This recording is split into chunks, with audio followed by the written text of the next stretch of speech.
Welcome to Crime Scene X. Today's video will cover 3 horror stories that take place on New Year's Eve. If you enjoy, leave a like, comment down below, and subscribe for more stories. Sit back and enjoy.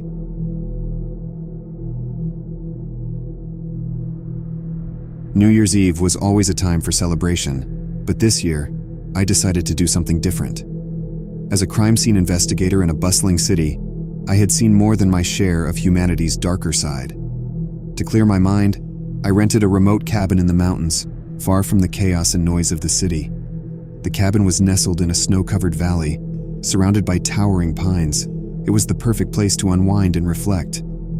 I planned to spend the night with just my thoughts, a good book, and a bottle of champagne. As the evening progressed, the weather worsened.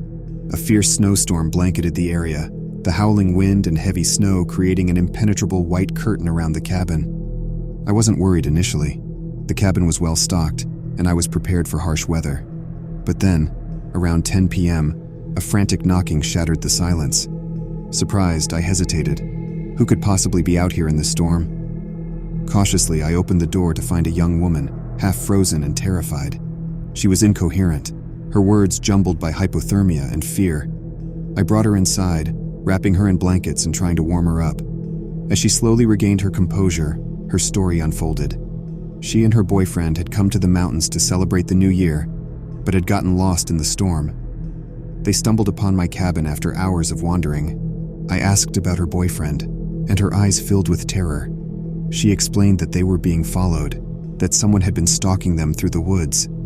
At first, I thought it was the irrational fear of someone suffering from hypothermia, but her conviction was unsettling. As I contemplated her story, the power went out, plunging the cabin into darkness.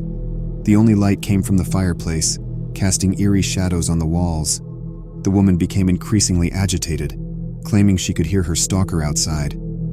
I tried to calm her, rationalizing that it was just the storm. But then, we heard it.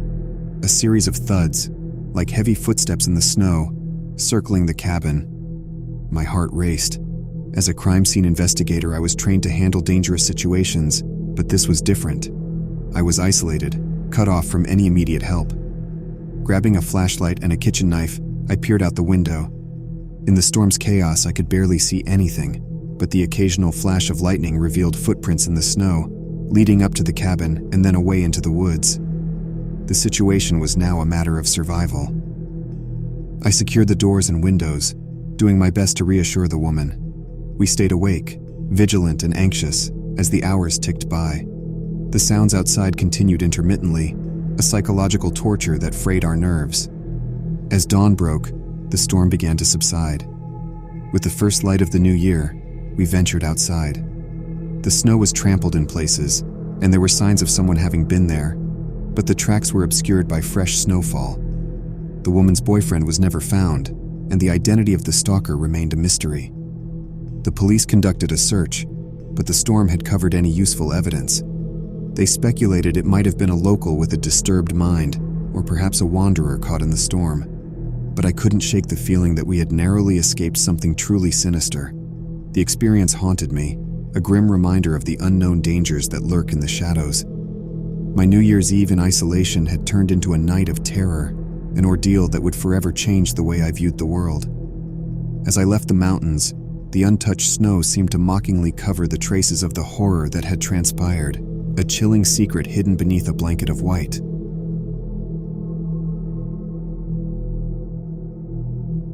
I had always been drawn to the thrill of solo adventures, and this New Year's Eve, I decided to embark on a solo hike to a remote mountain peak.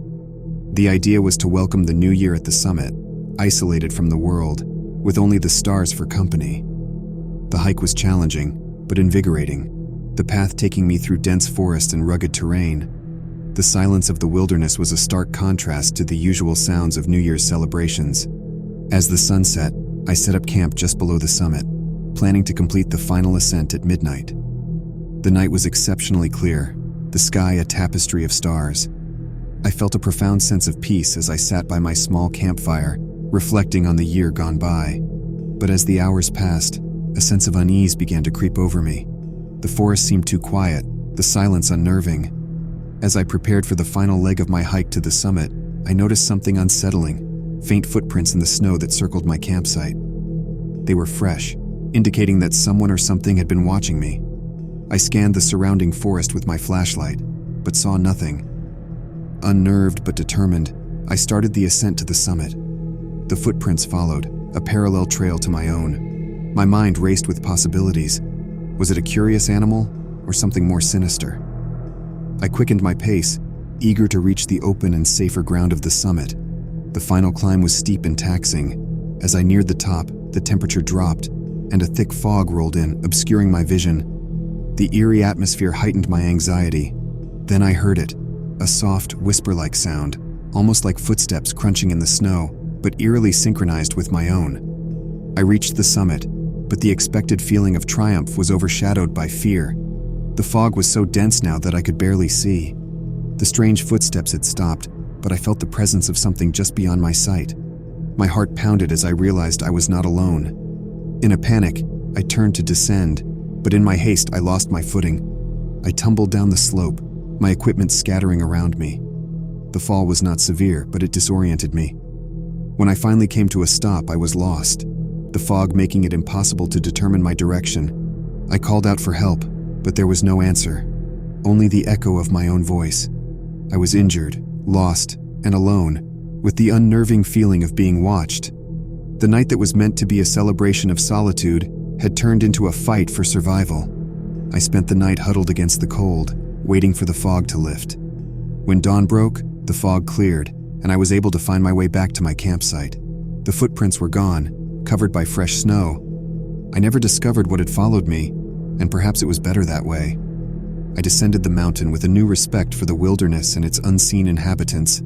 The experience was a harrowing reminder of nature's unpredictability and the thin line between adventure and peril. The silent countdown to the new year had been more than just a journey of solitude.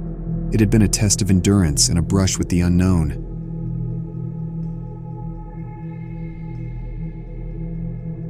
As an amateur radio enthusiast, I had a unique tradition for New Year's Eve. While others celebrated with parties and fireworks, I would set up my equipment in a remote location and attempt to contact other radio operators around the world as the new year rolled in. This year, I chose an abandoned lighthouse on a desolate stretch of coastline, known for its clear frequencies and minimal interference. The lighthouse, a towering relic from the past, stood isolated against the backdrop of the roaring sea. Its once bright paint was peeling, and its glass dome shattered, a ghostly guardian of the forgotten shore. Setting up my equipment in the old keeper's room, I felt a chill that wasn't entirely due to the cold sea breeze. The place had an eerie, oppressive atmosphere, as if weighed down by untold stories. As the night deepened, I began my broadcast, scanning frequencies and calling out into the ether. The static-filled responses from other operators around the world created a symphony of distant voices, a comforting reminder of human connection in my isolated vigil.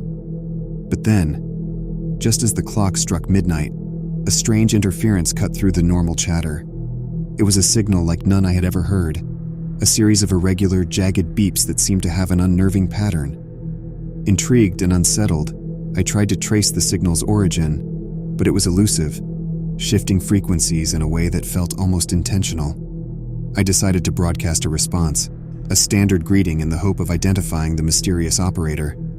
To my surprise, the signal responded, but not with words. Instead, it morphed into a series of low, guttural tones that sent a shiver down my spine. There was something distinctly unnatural about them, a dissonance that made my head throb. Growing more uneasy, I attempted to shut down my equipment, but the signal grew stronger, as if feeding off my apprehension. The lights in the lighthouse flickered, and the room grew inexplicably colder. The oppressive atmosphere intensified, a palpable sense of dread filling the space. Then amidst the sounds, I heard something that froze my blood. A faint whisper, barely audible over the static. It was a voice, or what resembled one, repeating a sequence of numbers in a monotonous, emotionless tone. The sequence was random, nonsensical, yet it felt charged with a sinister intent. As I sat there, paralyzed by fear, a sudden flash of lightning illuminated the room, casting eerie shadows on the walls. In that brief moment of light, I saw it. A figure outside the lighthouse window, staring in at me. It was impossibly tall, its features obscured by the darkness, but its presence was overwhelmingly menacing. In a panic, I packed my equipment and fled the lighthouse, the strange signal still echoing in my ears. As I glanced back, the figure was gone, and the lighthouse stood silent and dark against the stormy sky. I never returned to that desolate shore, and I never managed to trace the origin of the signal. The experience haunted me. Thanks for watching. If you haven't already, please like the video, comment what you thought, and subscribe for daily uploads.